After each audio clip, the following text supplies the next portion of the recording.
throttle up. Discovery Roger, go for deploy. Thanks, and to everybody in the shuttle program, the crew is go for launch. Roger, nice to be in orbit. We have followed in their footsteps to get us where we are today.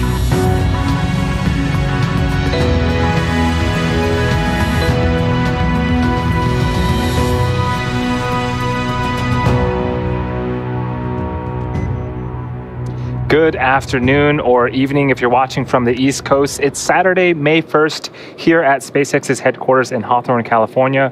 We are currently awaiting Crew Dragon's departure from the International Space Station and make its way back to planet Earth.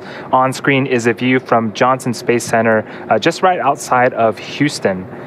We expect Dragon Resilience to push away from the space station at approximately 5:35 p.m. Pacific time with our Crew 1 astronauts, Crew 1 astronauts, Mike Hopkins, Victor Glover, Shannon Walker, and Japan Aerospace Exploration Agency astronaut Soichi Noguchi. Right on screen is a view of Dragon. It is nighttime at the International Space Station, so you can get, I guess, half of the Dragon right there. If you joined us earlier, you know that the crew is suited and the Dragon and station hatches are sealed in preparation for departure. My name is Andy Tran, and I'm a production supervisor here at SpaceX.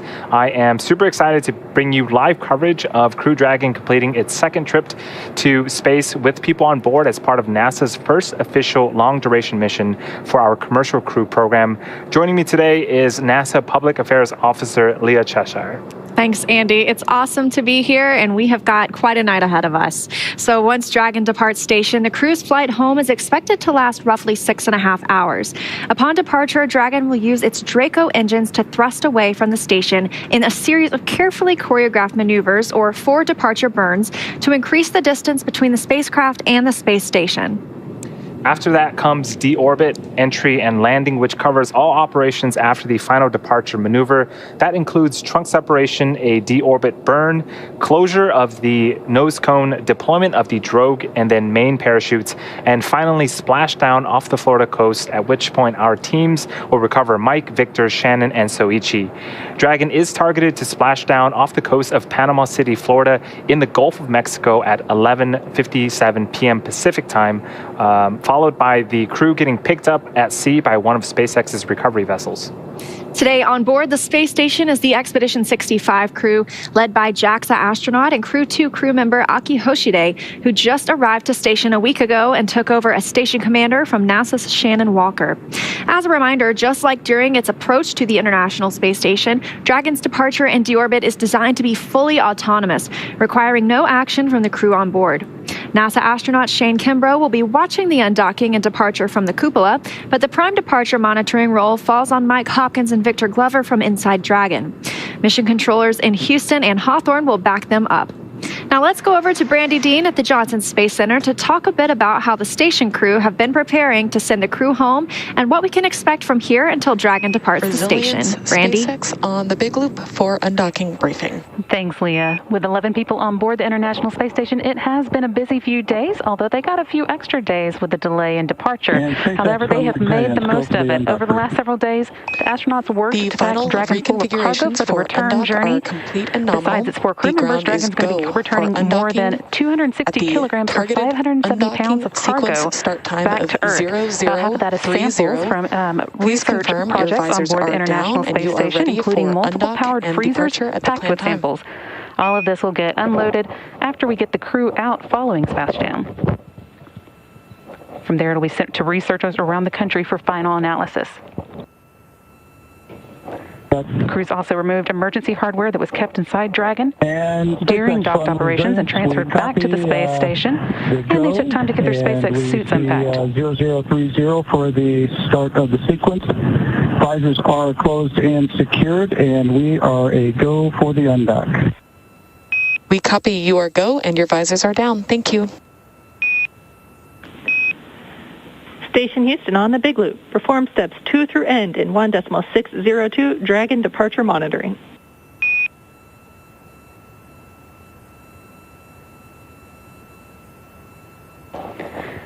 Heard Commander Mike Hopkins there from the Dragon, letting the team on the ground know that they were ready for undock and had their visors down. That is part of the procedure of getting ready for their departure from the space station. Since getting the hatches closed, Mike Hopkins and Victor Glover suited up and strapped in. We saw some of Soichi Noguchi and Shannon Walker's suit up in real time earlier this afternoon. But now all 4 astronauts are in their seats and standing by for undocking.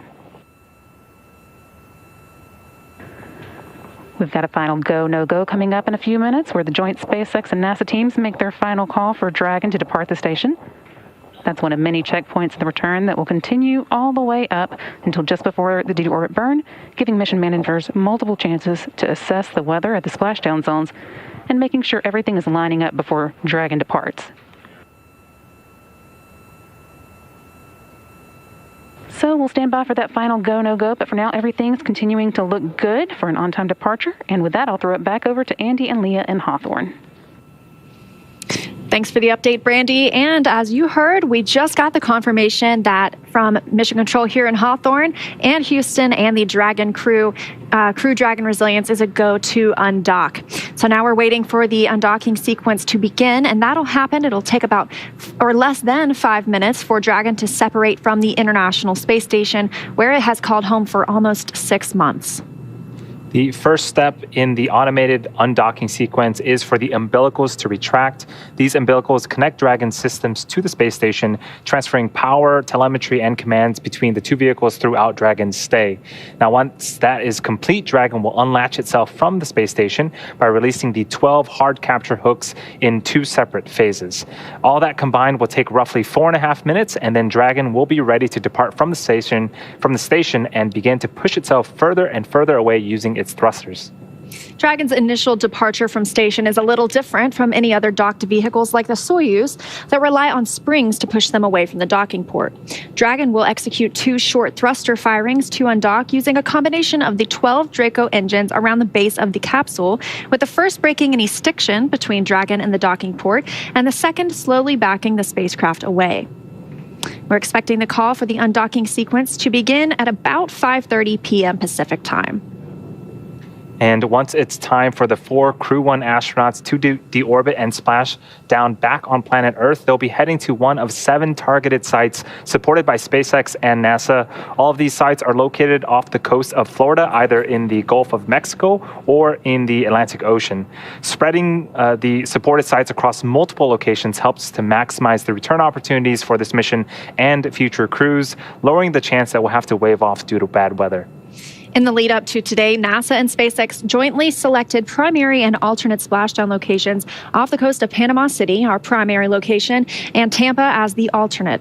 The selection process works with a lot of different variables, including the space station's orbital trajectory, what landing sites are available and have favorable weather, how much free flight capability Dragon has for the trip home, and the sleep schedule for the returning crew members. We'll start with calculating daily return options based off of the space station's current orbit and Dragon's capabilities to maneuver and line up for re-entry. The time from undock to landing at the primary site can vary from less than 6 hours to more than 39. Today, our primary landing site gets the crew home in about 6.5 hours from undocking. Certainly, getting home the quickest comes with some obvious benefits, but we always have to make sure that the crew is properly rested for dynamic operations, preventing us from scheduling 20-plus hour days for them.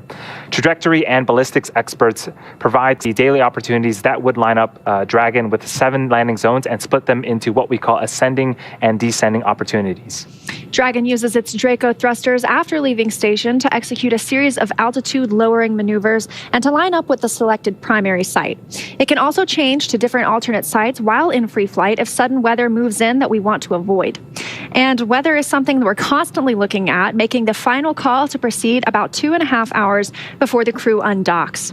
For the Crew 1 return, we'll be looking at a number of weather items. Some of the obvious ones are no rain or chance of lightning in the recovery zone, both for the safety of the crew inside the capsule and the recovery teams on the water. We're also looking for wind speeds less than 15 feet a second or about 10 miles an hour and relatively calm seas so we can safely execute recovery operations, which includes landing a helicopter on the recovery ship to fly Mike, Victor, Shannon, and Soichi back to Florida.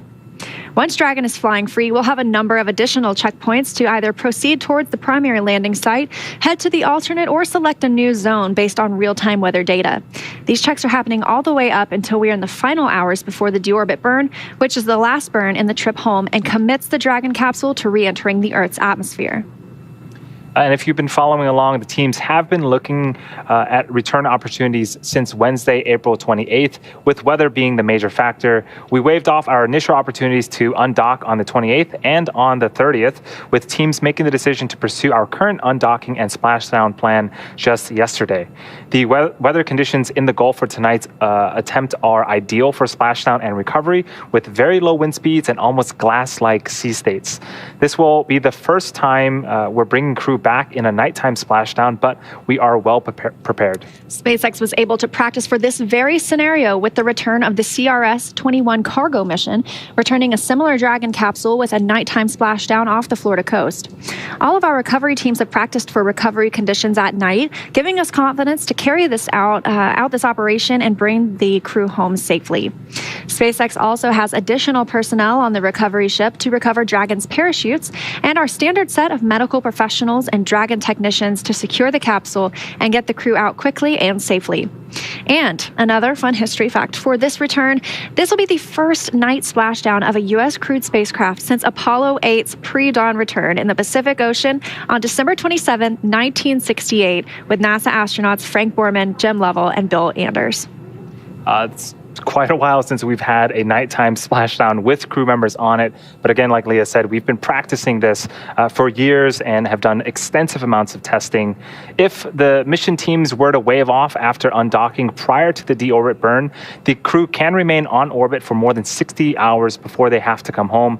And after undocking, the trip home will take less than 3 days to either our primary or alternate locations. So the crew have 3 days worth of food and snacks on board, along with plenty of water.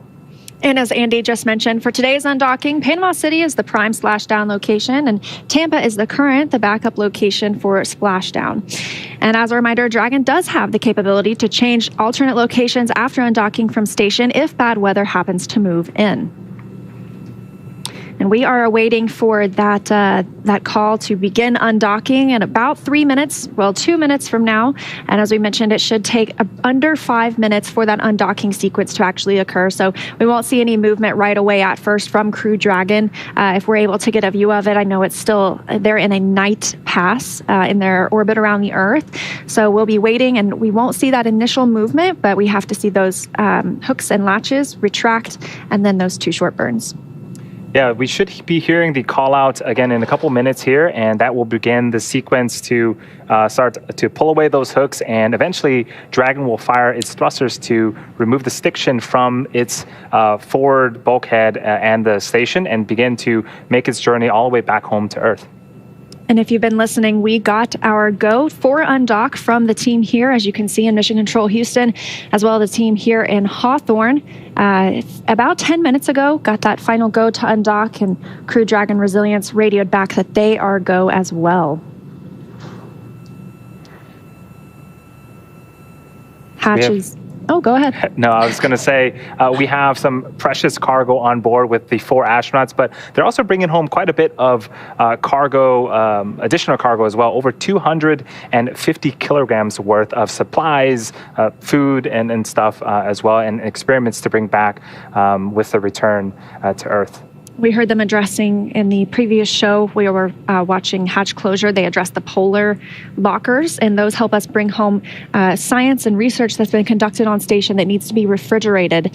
So it's a wonderful capability of Crew Dragon that we're able to get that back to Earth to be analyzed, and so that the teams here on Earth that put together those investigations can take a look. And all of that cargo is being stored in the pressurized section or sort of the capsule section of Dragon. Sometimes we can store objects in the trunk, but later on you'll see that we actually eject the trunk. SpaceX undock sequence commanded. We actually undock the trunk in preparation for re-entry. Advanced copies, we see the same. That's the call we were looking for, right on time at 5:30 p.m. Pacific time. Crew Dragon and the International Space Station flying 260 statute miles southwest of Liberia.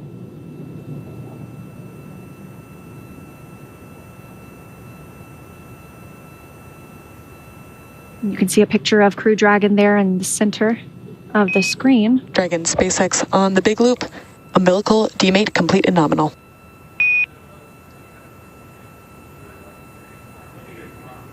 Zenith copies.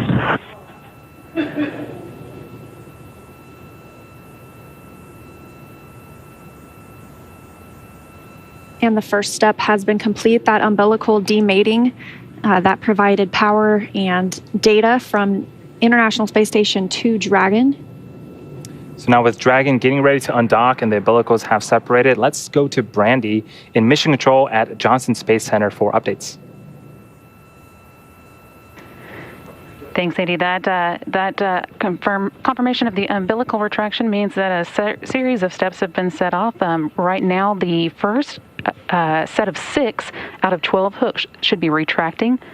That starts just a split second after the undock command is sent. There are 2 sets of 6 for 12 in total. It take about 4.5 minutes in all to unhook, after which time the Dragon will be able to begin performing a series of undocking burns to move itself away from the space station. Again, that first set of 6 hooks should be retracting right now.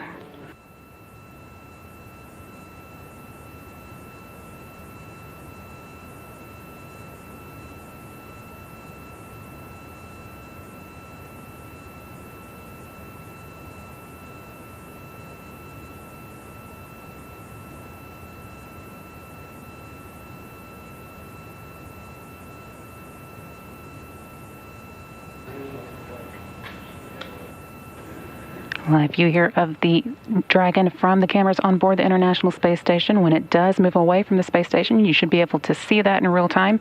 Again, waiting as the 12 hooks that are holding the Dragon to the space station begin to unhook.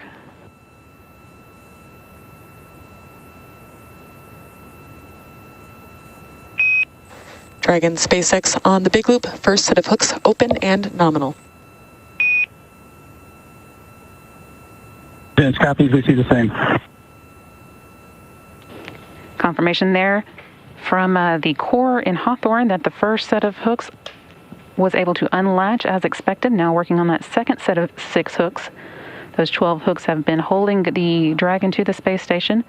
And once they've all retracted, the Dragon will begin to perform a series of burns that will move it away. That's still about a minute or so away.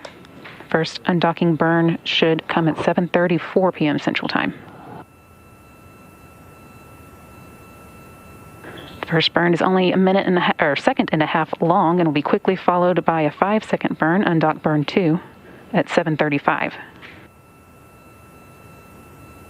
And then almost immediately after that, a 16-second departure burn 0.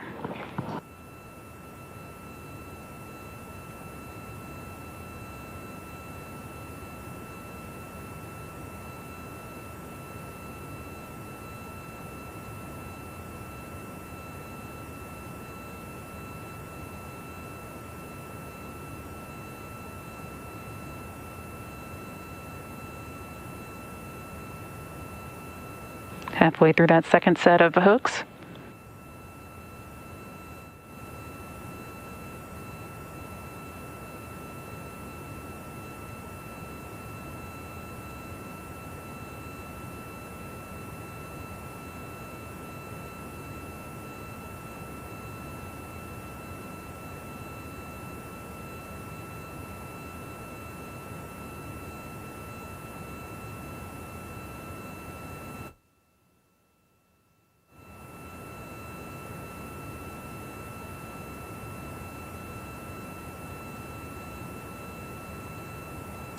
Dragon SpaceX on the big loop. All hooks open and nominal. Dragon copies. We see separation. Mike Hopkins there confirming what you're seeing on the screen. Dragon moving away from the International Space Station. Dragon separation visually confirmed. And SpaceX concurs.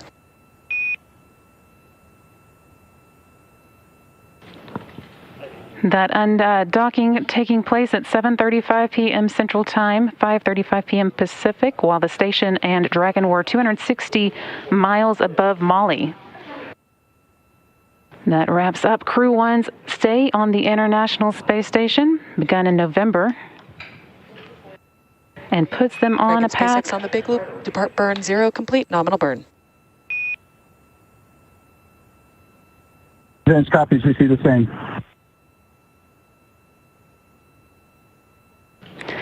And confirmation there of the first of several good burns taking place. Again, there are 2 undocking burns that occur almost back to back, and those will be followed by departure burn 0.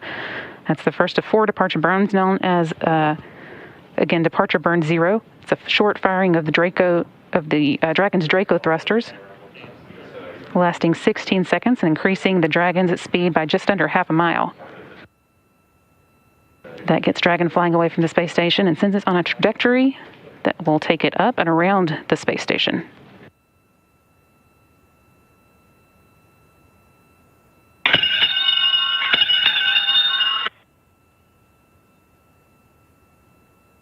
Resilience departing. Have a safe trip back home and a soft landings. Station firm, resilient. Thanks for your hospitality. Sorry we stayed a little bit longer. We'll see you back on Earth. Be back in a couple months.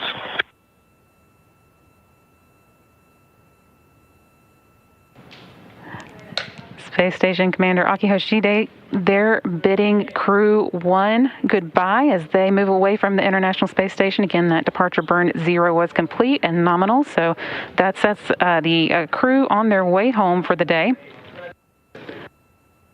Again, we did have undocking right on time at 7:35 p.m. Central Time, 5:35 p.m. Pacific. The station was flying 260 miles over Mali.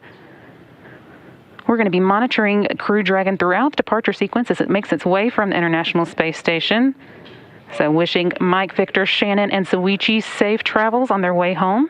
But to take you through the rest of the departure sequence, I'll be sending you back over to Leah and Andy and Hawthorne. Thanks. Thanks, Brandy, and great to see that successful undocking of Crew Dragon Resilience. You can still see it on your screen. The station is in an orbital nighttime. That's where this view is coming from. But very cool on the right-hand side, those 2 white dots. Station step 4, ISS thrusters enabled. Houston copies. Those 2 white dots on the spacecraft, those are actually the windows. So that is our crew of 4 inside, now beginning their journey back to Earth, having departed right on time. Dragon ship Resilience is now on a trajectory to move up and over the station before additional maneuvers will change its orbital path to take it below and in front of the station. Dragon will autonomously accomplish that through 3 additional departure burns to get the 4 astronauts of Crew 1 well away from the space station and on their way home. Yeah, it's quite interesting that Dragon decides to move up and over. The way I like to think about it is if you've ever watched a track race, when they start the track race, they stagger the folks, and the person in the outer lane is sort of gets a head start, so to speak. But that's because the distance it takes to travel around the lap is much greater for the person further away from the center. And so with Dragon, what we do is Dragon and International Space Station are, generally speaking, traveling at the same speed. And so if we just move it up to a higher orbit, it'll move relatively slower than the International Space Station, which will just clear it. And then once it's clear, it can start to fire those thrusters again and make its way underneath the International Space Station and be clear of any potential sort of collisions. So you may have noticed that our average time from liftoff to the International Space Station is somewhere between 23 and 24 hours. But when we leave, it's a lot quicker. It's because we don't have any hold points during departure sequence, right? We can just kind of undock and start to head home with all of our burns. It takes a lot less time to leave than arrive. Any second now, we are expecting the next departure burn, the second of 4. This burn will increase the initial opening rate between Crew Dragon and the space station. And even though this is known as Departure Burn 1, it, like you mentioned, is the second. We just completed Depart Burn 0, which was about 16 seconds, and this one should be about 21 seconds long. So we are standing by any moment now for that call.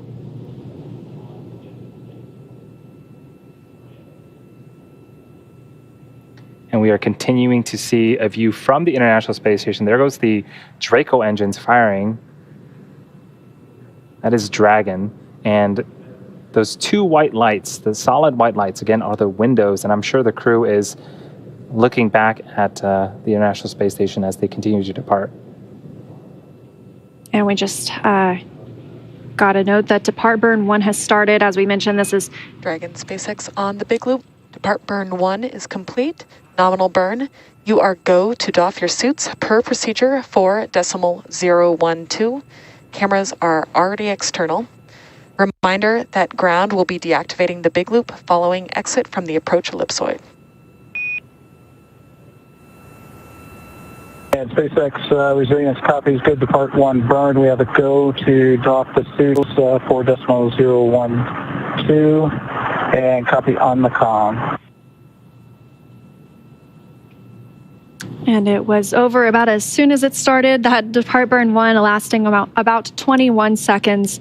And that came around 5 minutes after separation tonight. This burn will increase the initial opening rate between Crew Dragon and the space station.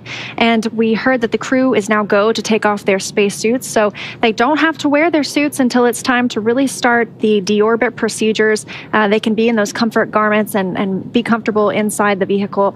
We really just want them to have those suits on and be in their seats for those first major burns as we leave the International Space Station, and then once again when we come back into Earth's atmosphere. Yep, continuing to get good news all around with undocking, departure, and the second of 4 burns complete. We're now waiting for Dragon to exit the keep-out sphere and the approach ellipsoid.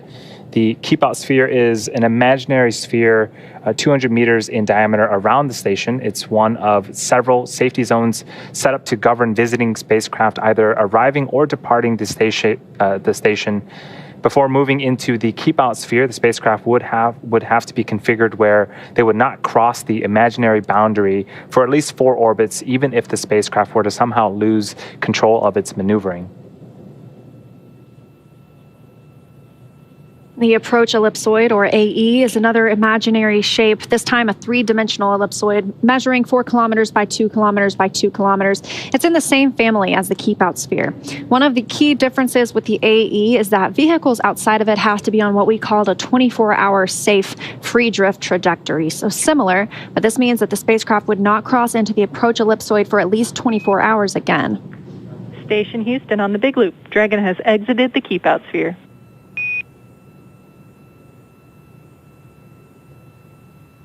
Station copies, thanks.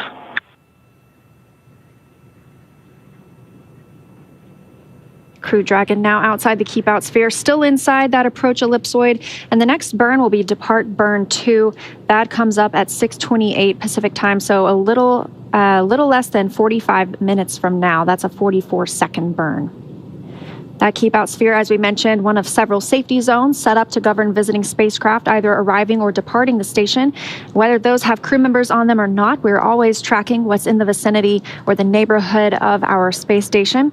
So before moving in the keep-out sphere, we had to know that the spacecraft is configured to not cross that imaginary boundary for at least 4 orbits, even if it lost all control of its thrusters. And that can be a hold point at some times on the way uphill or the way to station, but as you've noticed on the way home, it's not somewhere that we have to hold. We can simply move right through it and continue the journey. And Dragon continuing to distance itself from the International Space Station. We'll hear a call here shortly that it has passed the approach ellipsoid, a bit bigger of an imaginary shape around the International Space Station with an ellipsoid measuring 4 kilometers by 2 by 2. This is another view of Dragon, getting a little bit of light. Again, you can see the windows right above the red and green lights. We are looking for that approach ellipsoid exit to come up around 5:54 p.m. Pacific time, so less than 10 minutes from now. It is significantly bigger than the keep out sphere, but this is a cool picture of Dragon. You can see the capsule down toward the bottom of your screen and then the trunk near the top. And on the trunk on the white side, that's the radiator. It helps radiate heat, and I love this glow right now. The sun is coming up on the space station and onto Crew Dragon. Oh, that is cool. SpaceX resilience comm check on the cabin mic. SpaceX on the big loop. I hear you loud and clear. How me? We have you the same. Good comm check.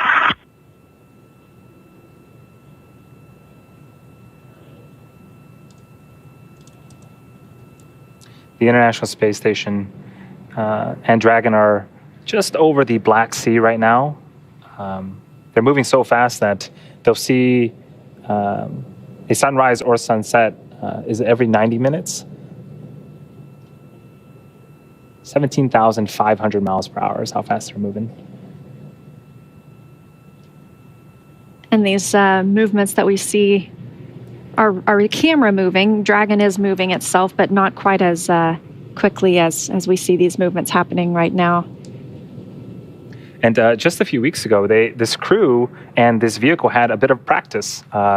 On the first week of April, the crew had donned their spacesuits, entered the vehicle, and undocked and relocated themselves from one port to another.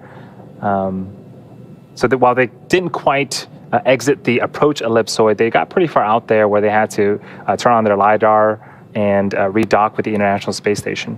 Yeah, it was definitely a dress rehearsal. All 4 crew members got suited up, got in their seats, strapped in, just in case that the redock did not occur. But as we saw, everything worked well. And that was to move Crew Dragon from the forward-facing port on the Harmony module to the space-facing port, where it just undocked from, and that leaves that space vacant. Crew 2 docked to the forward Harmony port last week when they arrived aboard Crew Dragon Endeavour. And now that the zenith-facing or space-facing port is empty, SpaceX Commercial Resupply Mission 22 can move in later this summer and bring along with it some research for the crew, food, supplies, as well as the new solar arrays that we'll be looking to install.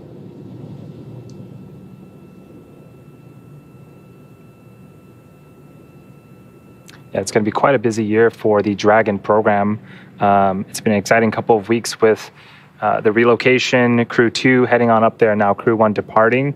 And then, like Leah mentioned, we have a CRS mission in the summer, as well as 2 more crewed missions using the Dragon vehicle in the fall with Inspiration 4, as well as the Crew 3 mission, sorry.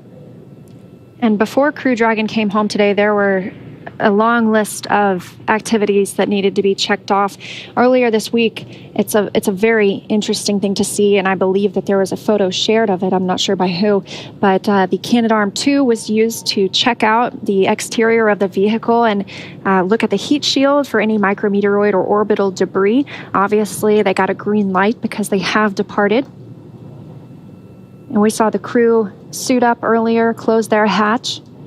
They also had to conduct some leak checks with the crew members themselves in their spacesuits, and as well as with the vestibule or the space between the International Space Station hatch and the hatch on Crew Dragon. We want that to be down to a vacuum so that when the crew members depart, it's equal to the vacuum of space.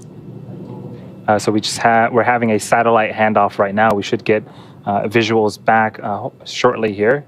But speaking of interesting photos, I was browsing the astronauts' Twitter, and as I mentioned earlier, Victor Glover's birthday was yesterday, and seems like they had a great night. There was a saxophone, there was balloons, cakes, and a keyboard involved, but all the astronauts seems like they are getting along very well with each other up there in space. Yeah, I love, just seeing those real life pictures of what's happening on the International Space Station, because we know that they devote so much time and dedication to the science that's going on, because that's really why they are there. It's an orbiting laboratory that does research that benefits not only our future space exploration goals, but also all of us here on Earth. And so in their downtime, when they get to relax, some of them do play instruments. I've seen videos of what looks like to be a little space band. Yeah. It's a lot of the things we like to do here on Earth. They like to share meals together, watch movies. Yeah, it's watching them do the science experiments, it definitely looks like they're like kids in a candy store. They are absolutely ecstatic about sort of how the properties of experiments will change in the microgravity environment. Again, we are waiting for the call out for Dragon to continue to distance itself from the International Space Station and eventually exit the approach ellipsoid. It's an imaginary ellipsoid around the International Space Station, measuring 4 kilometers by 2 kilometers by 2 kilometers. We're looking for that to come up just a few minutes from now. It says 5:54 on Pacific time, so we'll be standing by for that. And this, like we mentioned earlier, with the keep out sphere, this is another place that you might stop on the way up and perform any checkouts before the vehicle gets closer to the space station. But on the way down, smooth sailing, we are clear to go. So we also heard the astronauts are now out of their suits, and I believe that was Mike Hopkins testing out the cabin microphone, which means it's not the microphone that is built into their suits. It's one that they're able to use and float around the capsule with. So that means they're out of their seats as well. I can only imagine they might be getting some views out the window of their home for the previous 6 months on the International Space Station. It's going to be a very exciting couple of hours here coming up with the crew returning. I should mention that throughout tonight's broadcast, if you have any questions, we are taking questions. If you use the hashtag #LaunchAmerica, we'll try to answer them here on air. We have one right here. Will we be able to see the capsule re-enter the atmosphere from the ground here in Florida since it will be dark? I think so. We were talking earlier with the commercial crew program manager, and there's not a ton of clouds. If you are near Panama City or probably somewhere in Florida, you should be able to see a re-entry of the Dragon, depending on the cloud coverage. When the capsule re-enters the atmosphere, it'll largely be over the water, so maybe a little out of sight for most people on land to see. But we did hear that there will be a lot of moonlight, so hopefully we get some good views. The best views that you'll get will be on this broadcast. We promise you that. Yeah. But it won't be the same as seeing those 4 main parachutes billowing as the capsule comes down. So we are targeting splashdown just before midnight Pacific time. So if you are on the East Coast, you might have to stay up a little bit in order to see the splashdown. Now, this view on the right-hand side of your screen, that's Mission Control Houston, the International Space Station Flight Control Center at Johnson Space Center. And so we are still in integrated operations. Now, the spacecraft Crew Dragon is still in the neighborhood of the International Space Station. So these teams work together in tandem to make sure all systems on both vehicles are set to what they need to be to make sure these procedures move smoothly. As we've seen, everything going well so far, and we're looking at just a minute or two until they exit the approach ellipsoid. And it really has been a joint effort from not just SpaceX and NASA, but the FAA, the Coast Guard, in order to make sure that the crew undocks safely, returns home safely. So it cannot be stressed enough that it really is a team effort to make sure that everyone is doing their part and these astronauts are coming home safely. As we mentioned earlier, this is NASA's first splashdown since 1968 with the Apollo 8 crew, which is one of my favorite missions. And this splashdown tonight also breaks a record. Not only has it been that long since we did a nighttime splashdown, but the capsule itself is now going to be the longest duration mission of an American crewed capsule in space. They're beating out the Skylab record from the final Skylab mission. That was 84 days, 1 hour and 15 minutes. And so we're coming home with 168 days here. I think they passed it. Yeah. If you exclude Demo 2, splashdowns don't happen too often nowadays, right? Most of the vehicles will land on land. The space shuttle landed itself. So, while this may seem new and we haven't done this for decades, we have rehearsed this many times. And the Dragon 1 program splashed down every one of its vehicles, and we were able to recover most of it. So, we are definitely expecting a safe return for all of our astronauts on board the Capsule Resilience today. And we should hear that call to exit the approach ellipsoid any minute now. That 4 kilometer by 2 kilometer by 2 kilometer invisible shape, invisible ellipse, we should say. Imaginary sphere, yes, right? Yes. It just helps us monitor vehicles as they arrive and they depart. So Crew Dragon undocked. Dragon SpaceX on the big loop. Dragon has exited the approach ellipsoid and is on a safe free drift trajectory. Houston will be taking down the big loop shortly and expect ISS audio traffic to cease. Please swap your audio destination to Dragon to ground at your convenience and contact me for a comm check.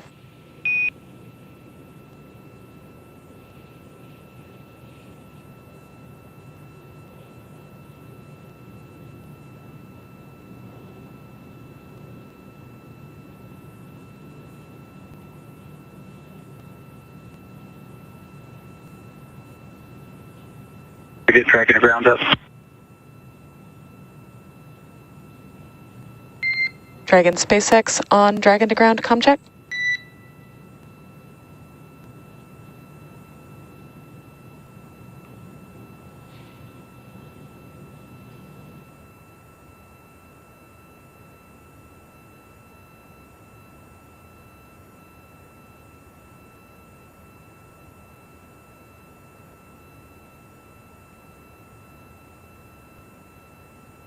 And SpaceX, this is Resilience on Dragon to ground. How copy?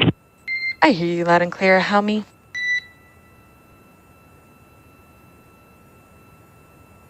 And we've got you loud and clear as well. And if you could pass along the folks, we have a gorgeous view of the International Space Station. Ah, that is great to hear. Wish we could see it too. Thanks for letting us know, and we'll certainly pass that along.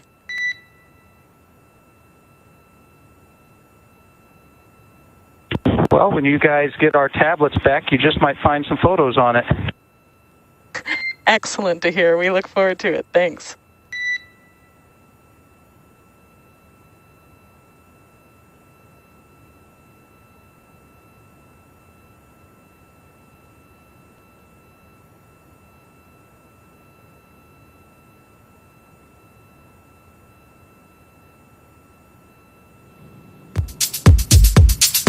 As you heard, Dragon Resilience has now exited the approach ellipsoid, that imaginary ellipsoid measuring 4 kilometers by 2 kilometers by 2 kilometers, in the same family as the Keep Out